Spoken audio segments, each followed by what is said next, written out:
La historia de Moisés. Capítulo 1. El nacimiento de la esperanza. En el siglo XIV a.C., Egipto resplandecía por su riqueza y poder. Las grandes pirámides se erguían como monumentos a la gloria de los faraones. Y el Nilo, ese serpenteante río, proporcionaba vida y fertilidad a la tierra. Las ciudades vibraban con el bullicio de comerciantes, artesanos y campesinos. Pero bajo este ambiente de prosperidad, la tensión y el miedo comenzaron a gestarse. Atraídos por la promesa de un futuro mejor, los hebreos, un pueblo en busca de refugio, habían cruzado las fronteras de Egipto. Al principio, sus manos laboriosas y su ingenio fueron bienvenidos. Su trabajo agrícola ayudó a que las cosechas florecieran. Sin embargo, a medida que el número de hebreos aumentaba, el sentimiento de desconfianza se instalaba en el corazón de los líderes egipcios. El temor a que estos recién llegados se convirtieran en una amenaza comenzó a dominar sus pensamientos.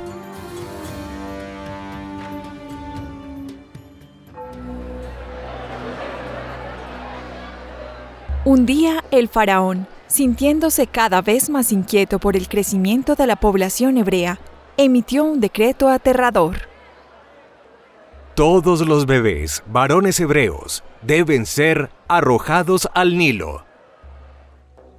Esta orden sombría cayó sobre las familias, sembrando el pánico y la desesperación.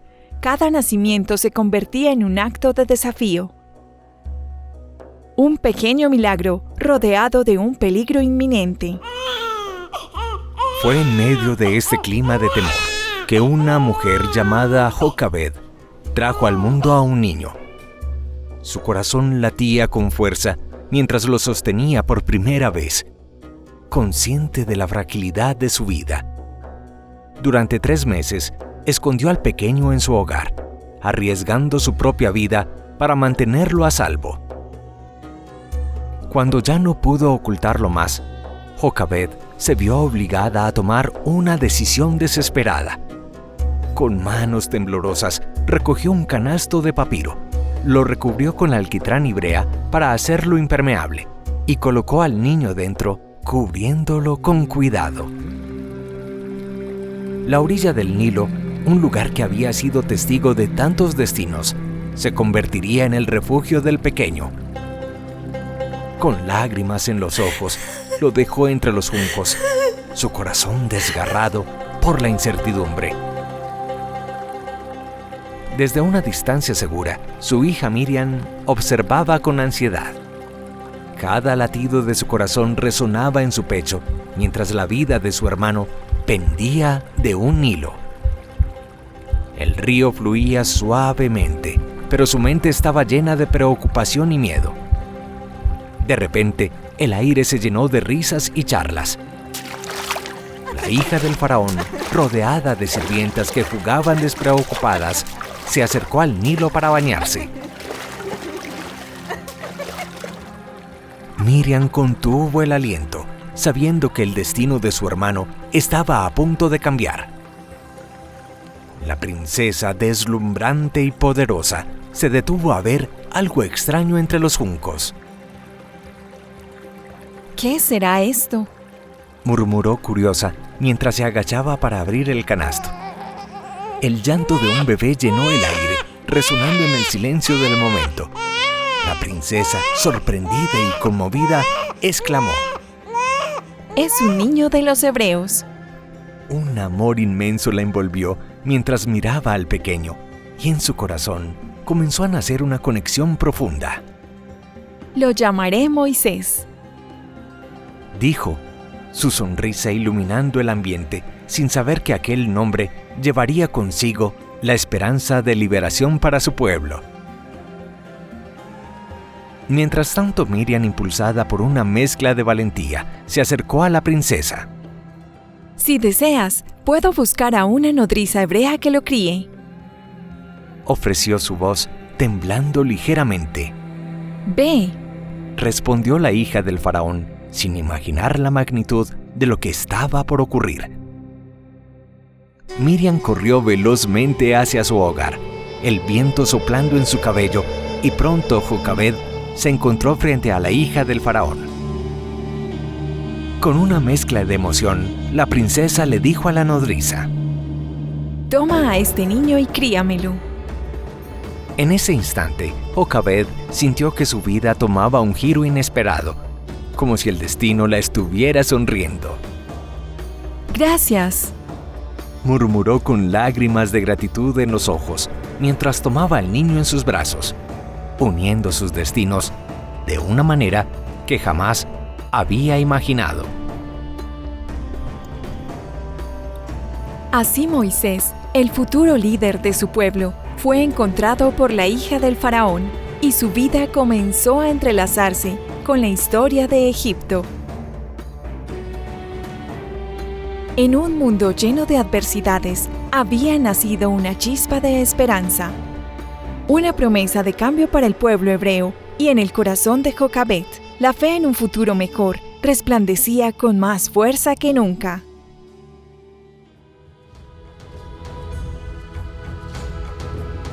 Capítulo 2. Entre dos mundos.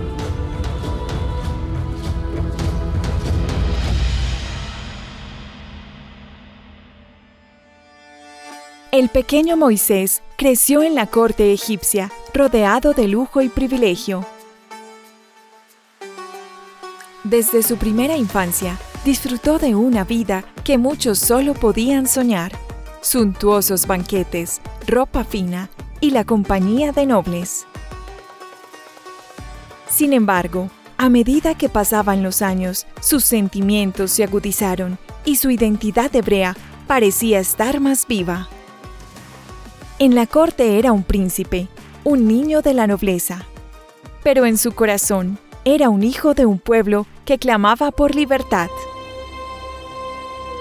Era como estar entre dos mundos, uno el de la riqueza y otro el de la opresión a su pueblo. Él veía cómo sus hermanos hebreos eran sometidos a trabajos muy duros y en el fondo su corazón anhelaba justicia. Una vez le tocó ver cómo un egipcio golpeaba a un hebreo. Miró a uno y otro lado, y como no viera a nadie, mató al egipcio y lo escondió en la arena. Al día siguiente salió de nuevo, y esta vez 2 hebreos estaban peleando. Moisés dijo al culpable: ¿Por qué le pegas a tu compañero? Y él le contestó: ¿Quién te ha puesto de jefe y juez sobre nosotros? ¿Y por qué no me matas como mataste al egipcio? Moisés tuvo miedo, pues pensó: este asunto ya se sabe. Y la desesperación se apoderó de él. Las noticias se propagaron rápidamente por la corte.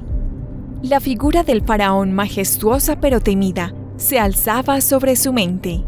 Moisés imaginaba la ira del faraón. Su rostro enrojecido, sus ojos centelleando con furia, y así fue como empezó una búsqueda implacable para atrapar a Moisés. La acción de este príncipe que se atrevía a desafiar el orden establecido era algo intolerable. La corte, que había sido un refugio de lujos y aprendizajes, ahora se convertía en una trampa mortal. Moisés estaba acorralado y sabía que no podía permanecer más tiempo en ese lugar. Sin más opción, le tocó huir y dejar atrás el palacio, dirigiéndose hacia el país de Damián.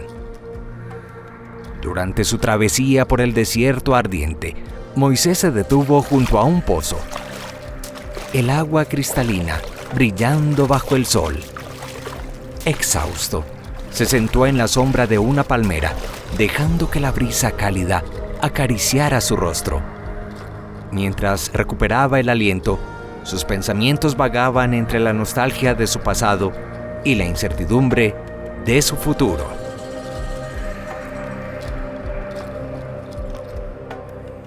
De repente, el sonido del agua salpicando lo sacó de su ensueño. Un grupo de 7 jóvenes se acercó, risueñas y alegres, cada uno con un cántaro en la cabeza. Eran las hijas de Raguel, un sacerdote de Madián, y traían consigo la energía de la juventud. Con destreza, comenzaron a llenar las piletas del pozo, riendo entre ellas mientras se preparaban para dar de beber a las ovejas de su padre. El aire se llenó de risas y el aroma de la tierra húmeda, una imagen de vida en medio de la soledad del desierto. Sin embargo, la alegría fue interrumpida por la llegada de unos pastores, hombres robustos y desafiantes, que se acercaron con intenciones amenazantes. Sus miradas estaban cargadas de desprecio y pronto comenzaron a empujar a las jóvenes, tratando de intimidarlas y llevarse el agua que tanto necesitaban sus rebaños. Al ver la escena, una oleada de ira y determinación surgió de Moisés. Sin pensarlo 2 veces, se levantó y se interpuso entre las niñas y sus agresores. Con una firmeza inesperada, confrontó a los pastores con autoridad. La tensión en el aire se sentía, pero su presencia parecía disipar el miedo que las jóvenes habían sentido. Después de una breve y acalorada disputa, los pastores se retiraron, y Moisés se hizo cargo de los cántaros y se dirigió al pozo, llenándolos con rapidez y llevando el agua a las ovejas de las jóvenes. Cuando finalmente las muchachas regresaron a casa, su padre Raguel las recibió con curiosidad. ¿Cómo es que hoy han venido tan pronto? Ellas contestaron: un egipcio nos ha defendido de los pastores y además nos sacó agua y dio de beber al rebaño. Raguel preguntó: ¿y dónde está? ¿Por qué no han traído aquí este hombre? Díganle que venga a comer. Moisés aceptó quedarse con aquel hombre, quien tiempo después le dio por esposa a su hija Séfora, y tuvieron un hijo llamado Gersón. Capítulo 3. El llamado de Dios.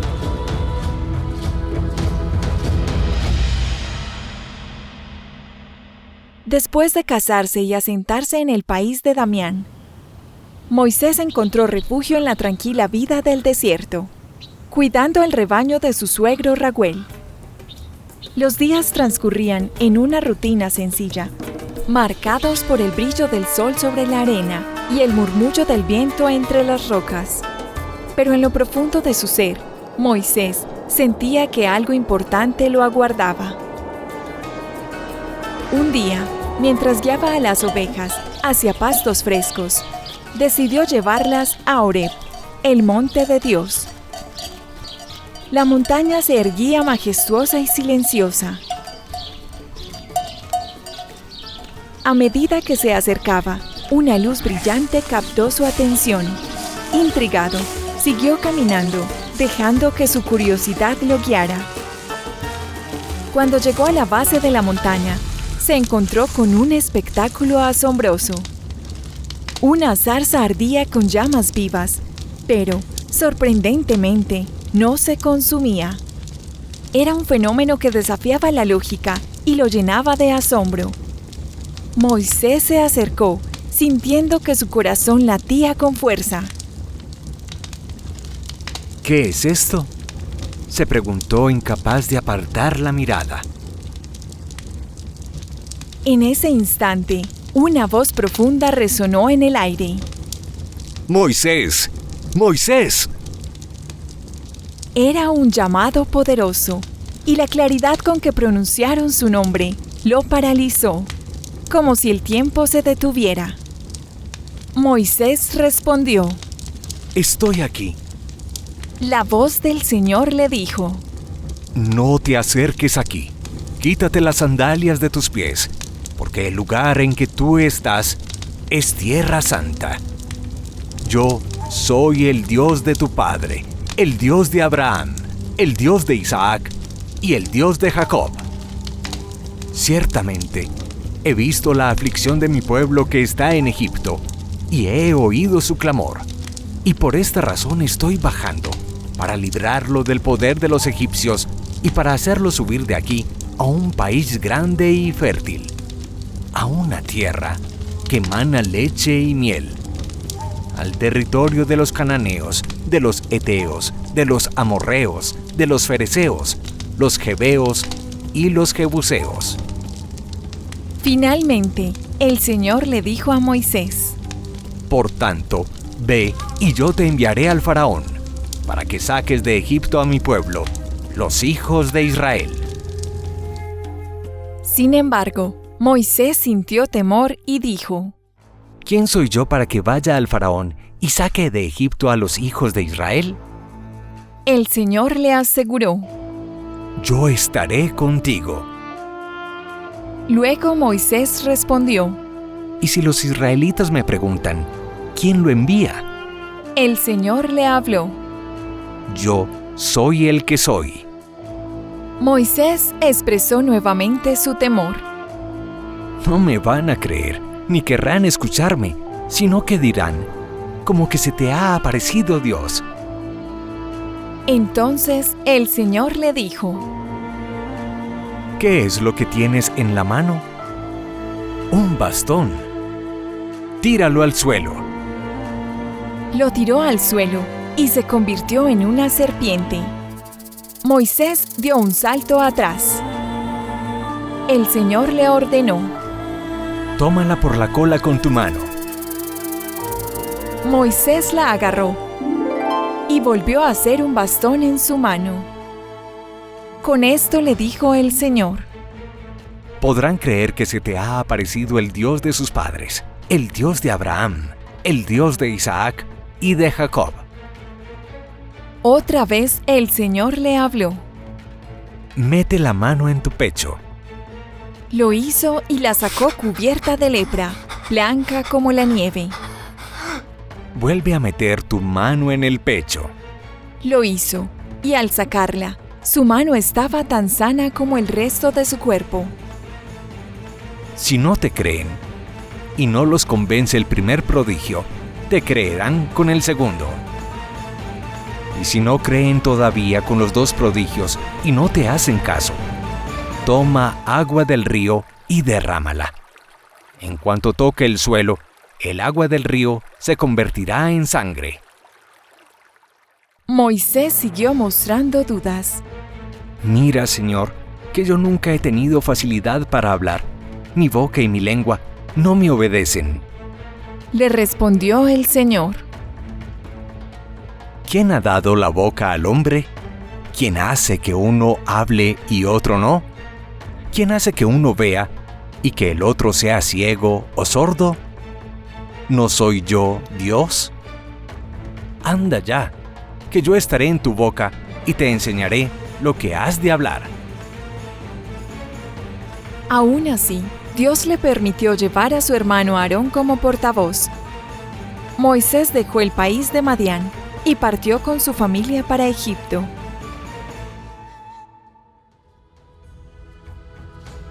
Capítulo 4. Regreso a Egipto para hablar con el faraón.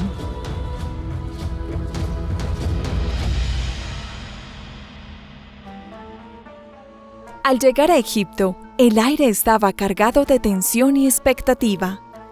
Moisés y Aarón se acercaron al grupo de ancianos israelitas. Un puñado de rostros cansados y llenos de sufrimiento. Con el corazón latiendo con fuerza, comenzaron a contarles sobre el plan divino que les había sido revelado. Compartieron las señales que el Señor les había otorgado.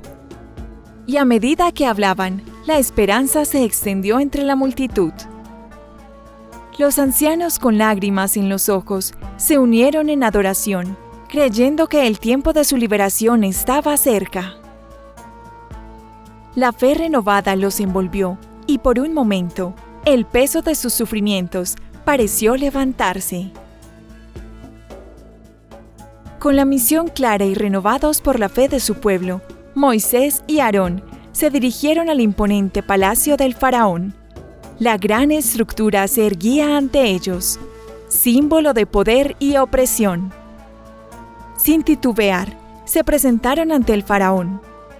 Con firmeza, Moisés se adelantó y dijo: El Señor, el Dios de Israel, nos ha enviado a ti. El Señor te dice: deja ir a mi pueblo para que me celebre una fiesta en el desierto. Sin embargo, el faraón, desafiando la solicitud, respondió: ¿Quién es el Señor para que yo escuche su voz? No dejaré ir a Israel. ¿Por qué ponen trabas a los que trabajan? Vuelvan a sus tareas. ¿Ustedes quieren que interrumpa sus trabajos? En lugar de ceder ante la petición, el faraón aumentó las tareas de trabajo de los israelitas, una medida que solo profundizó su sufrimiento. Moisés y Aarón, al ver el desánimo y la desesperanza en los rostros de su pueblo, sintieron el peso de la derrota. Tras la resistencia del faraón y el sufrimiento intensificado de los hebreos, Moisés se sintió abatido, como si el peso del mundo cayera sobre sus hombros. En la soledad de su angustia, se volvió hacia Dios y con frustración dijo: Señor mío, ¿por qué me has enviado? Cuestionando la misión que le había sido encomendada y buscando respuestas en medio de la oscuridad que lo rodeaba.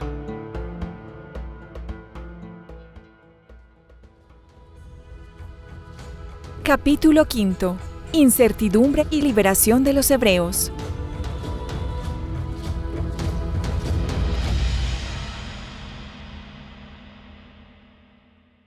En un momento crítico en la historia de la liberación del pueblo de Israel, el Señor se dirige a Moisés y lo alienta en medio de la angustia y la desesperación, y le dice: Ahora verás lo que haré al faraón. Yo seré más fuerte que él, y no solo los dejará partir, sino que él mismo los echará de su tierra. Yo soy Dios, que quitaré de sus espaldas los duros trabajos de Egipto y los liberaré de la esclavitud. Yo les devolveré la libertad con golpes tremendos de mi mano y con intervenciones manifiestas. A ustedes los tomaré para pueblo mío y seré Dios para ustedes. Y en adelante conocerán que yo soy el Dios de ustedes.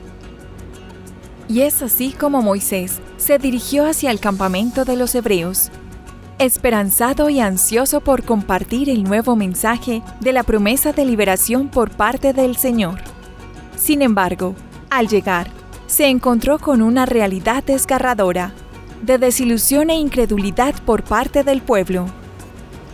¿Cómo podemos creer en la liberación? ¿De verdad crees que podemos confiar en esto?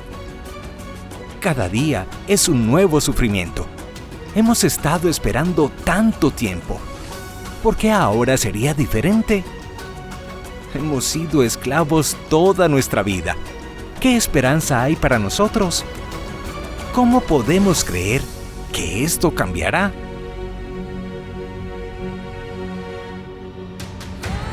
Moisés sintió cómo su corazón se encogía ante el rechazo de su pueblo.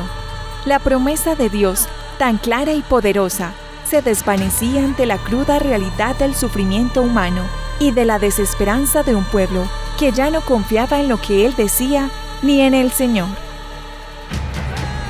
Con el espíritu abatido y triste, Moisés regresó y el Señor le dijo: Ve a hablar al faraón, rey de Egipto. Pero Moisés, abrumado, le cuestionó: Si los hijos de Israel no me hacen caso, ¿cómo me escuchará el faraón? Capítulo 6. Las plagas de Egipto.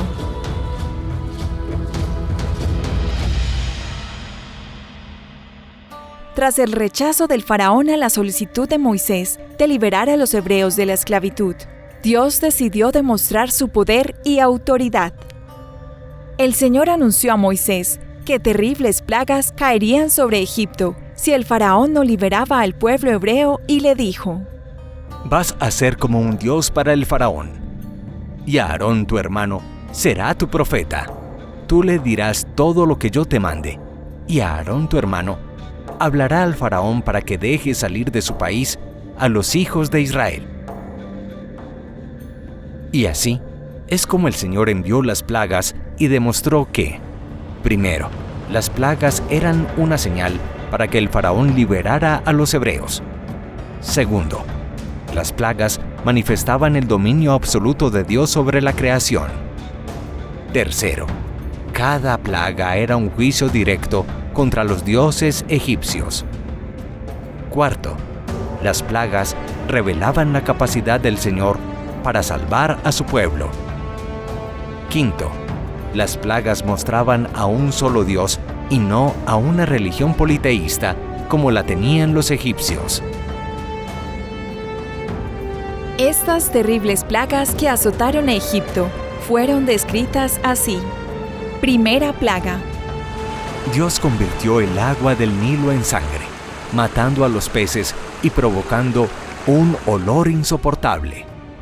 Segunda plaga. Las ranas invadieron la tierra, cubriendo todo. Tercera plaga. La tierra se llenó de piojos. Cuarta plaga. Una plaga de moscas asoló Egipto. Quinta plaga. Dios envió una plaga que afectó al ganado egipcio.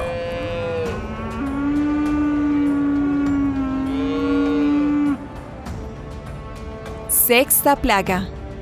Las úlceras y llagas afectaron a los egipcios y a sus animales. Séptima plaga. Un granizo devastador cayó sobre Egipto, destruyendo cultivos y matando a aquellos que no se refugiaron.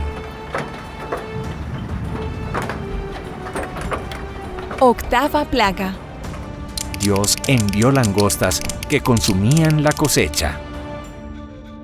Novena plaga. Egipto fue cubierto por tinieblas.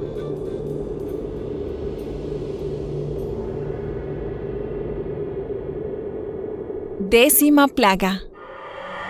Dios anunció que todos los primogénitos de Egipto morirían, desde el primogénito del faraón hasta el de los animales.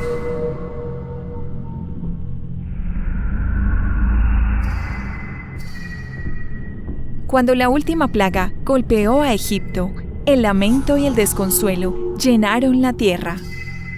La muerte de los primogénitos no solo afectó a las familias egipcias, sino que también llevó al faraón a la desesperación. Finalmente, al amanecer, después de la tragedia, el faraón, consumido por el dolor y la pérdida, convocó a Moisés y a Aarón.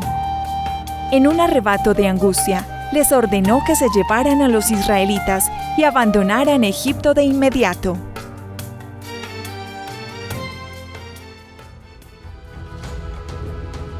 Capítulo 7. El Éxodo.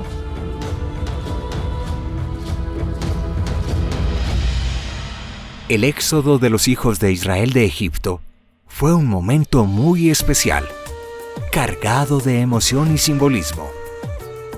Después de sufrir años de opresión y esclavitud, el pueblo hebreo se preparaba para dejar atrás la tierra que había sido sinónimo de sufrimiento. La atmósfera estaba impregnada de una mezcla de alegría, temor y esperanza. En la oscuridad de la noche, los israelitas, armados con lo poco que podían llevar, comenzaron a salir de sus hogares.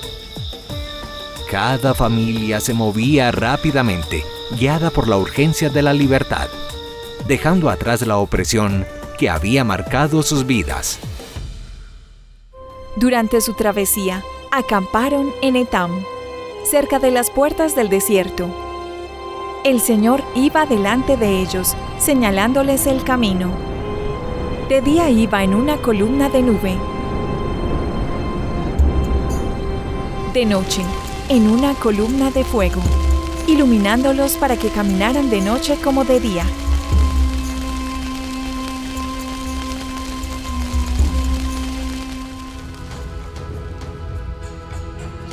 Capítulo 8.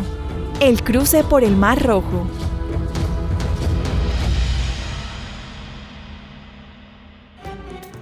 Después de que los israelitas se alejaron, el faraón se arrepintió por haberlos dejado ir y decidió perseguirlos con toda su fuerza.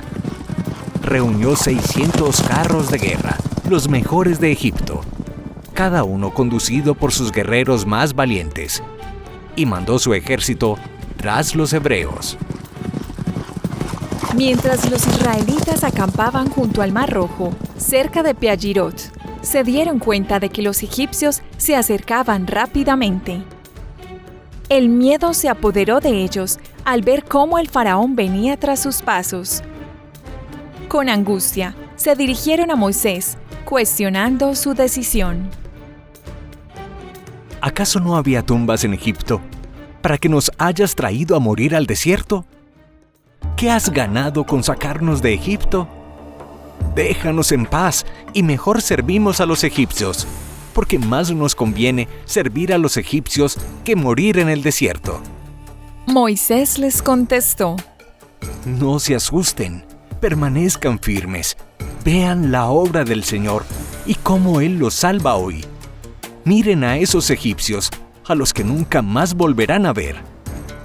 El Señor peleará por ustedes y ustedes solamente mirarán.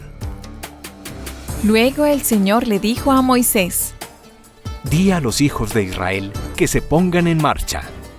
Luego levanta tu bastón, extiende tu mano sobre el mar y divídelo, para que los hijos de Israel pasen en seco por medio del mar. Entonces Egipto conocerá que yo soy el Señor.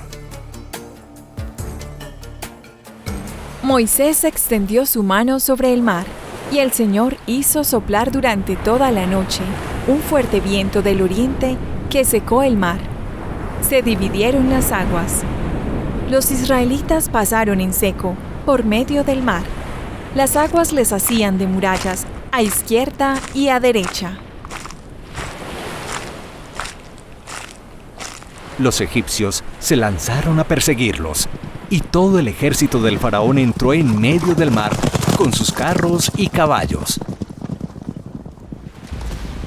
Llegada la madrugada, el Señor miró a los egipcios desde el fuego y la nube, y provocó el desorden en el ejército del faraón. Atascó las ruedas de sus carros, que no podían avanzar, sino con gran dificultad.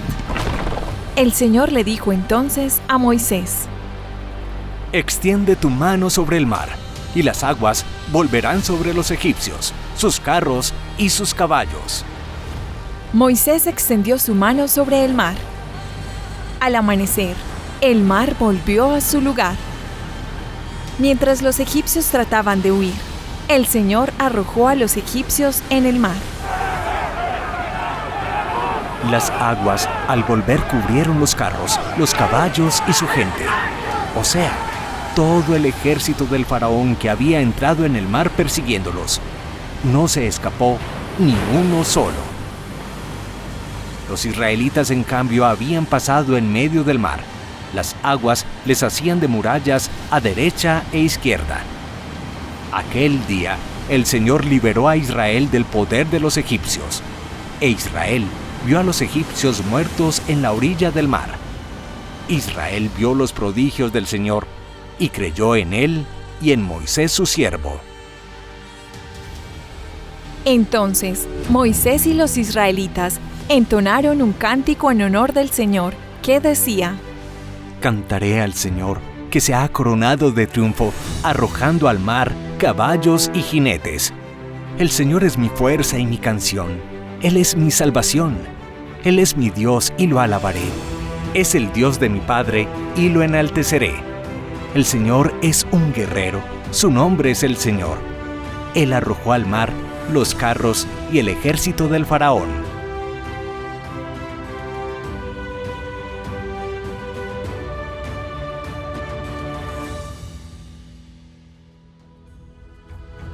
Capítulo 9. La travesía por el desierto.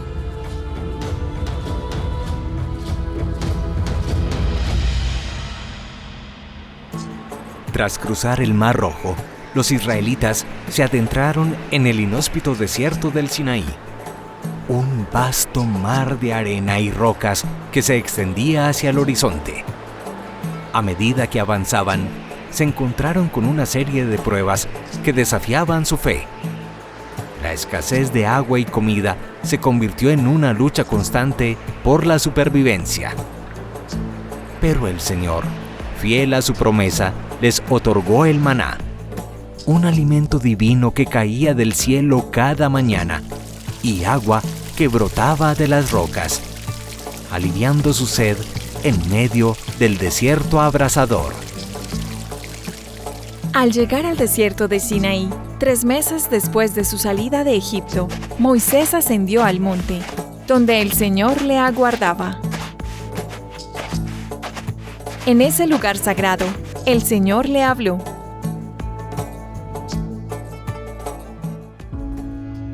Esto es lo que dirás a los hijos de Jacob, lo que explicarás a los hijos de Israel.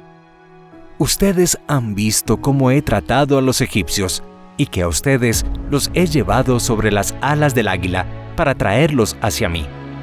Ahora pues, si ustedes me escuchan atentamente y respetan mi alianza, los tendré por mi propio pueblo entre todos los pueblos, pues el mundo es todo mío. Entonces Moisés bajó del cerro y llamó a los jefes del pueblo y les expuso todas estas instrucciones que el Señor le había dado. Todo el pueblo a una voz contestó: Haremos todo lo que el Señor ha mandado. El Señor le dijo a Moisés: Yo vendré a ti en medio de una espesa nube, para que el pueblo oiga cuando yo hable contigo, y tenga fe en ti también para siempre. Vuelve donde el pueblo y mándales que se purifiquen hoy y mañana, que laven sus ropas y estén listos para pasado mañana, porque pasado mañana el Señor bajará a la vista de todos sobre el monte Sinaí.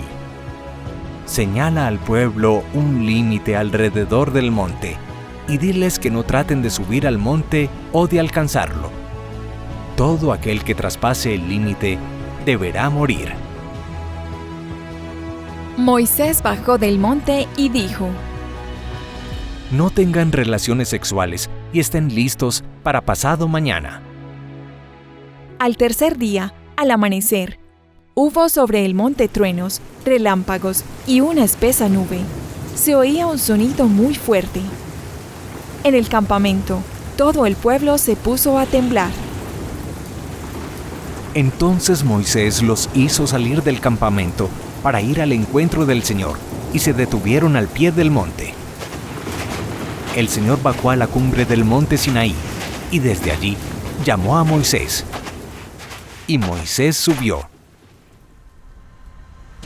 Allí en el monte, Moisés recibió las tablas de la ley de Dios, con los 10 mandamientos, que deberían ser cumplidos por el pueblo así. Primero, no habrá para ti otros dioses delante de mí. Segundo, no tomarás el nombre de Dios en vano. Tercero, recuerda el día de reposo. Cuarto, honrarás a tu padre y a tu madre. Quinto, no matarás. Sexto, no cometerás adulterio. Séptimo, no robarás. Octavo, no darás falso testimonio. Noveno, no desearás a la mujer del prójimo.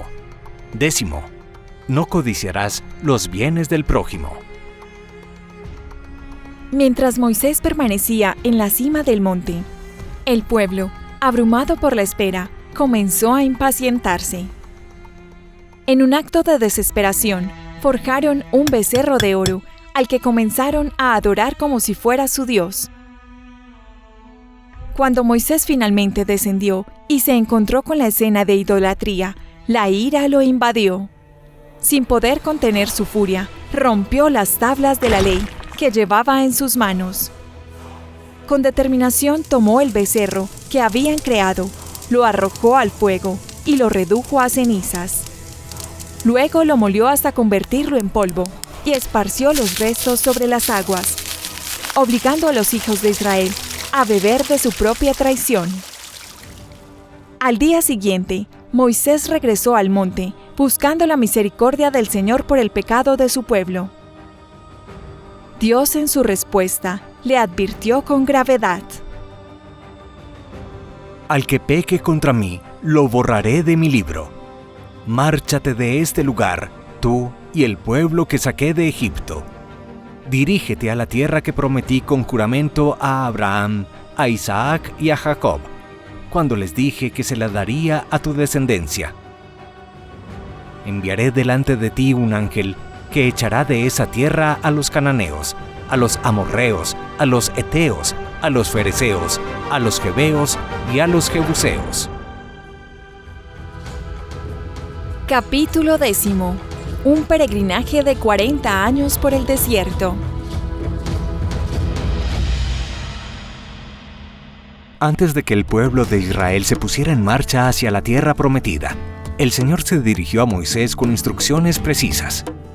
Le habló del orden que debían seguir, de las festividades religiosas que debían celebrar y de las leyes que debían observar. Entre las órdenes divinas se encontraba la construcción del tabernáculo, que serviría como el centro de adoración y donde la presencia de Dios habitaría en medio de su pueblo. Sin embargo, la falta de fe y la desconfianza del pueblo llevaron a una grave consecuencia. El Señor decretó que esa generación no podría entrar en la tierra prometida. En su lugar, vagarían por el desierto durante 40 años, un tiempo de purificación y reflexión que sería necesario para preparar a un nuevo pueblo que estuviera listo para recibir la herencia prometida. La travesía a través del desierto no solo fue una cuestión de recorrido físico por este, sino de transformación espiritual. Moisés durante todo este tiempo luchó incansablemente por formar una comunidad de fe, basada en las leyes que el Señor le había entregado, y se enfrentó a muchos obstáculos para conseguirlo. A pesar de las dificultades y la falta de fe de los israelitas, el Señor siempre estuvo presente, proveyendo y guiando a su pueblo hacia la tierra prometida. Es así como la mayoría de esa generación no logró entrar, y Moisés apenas alcanzó a ver esta tierra desde el horizonte, porque después murió. Capítulo 11. Moisés es un modelo de fe, perseverancia y obediencia.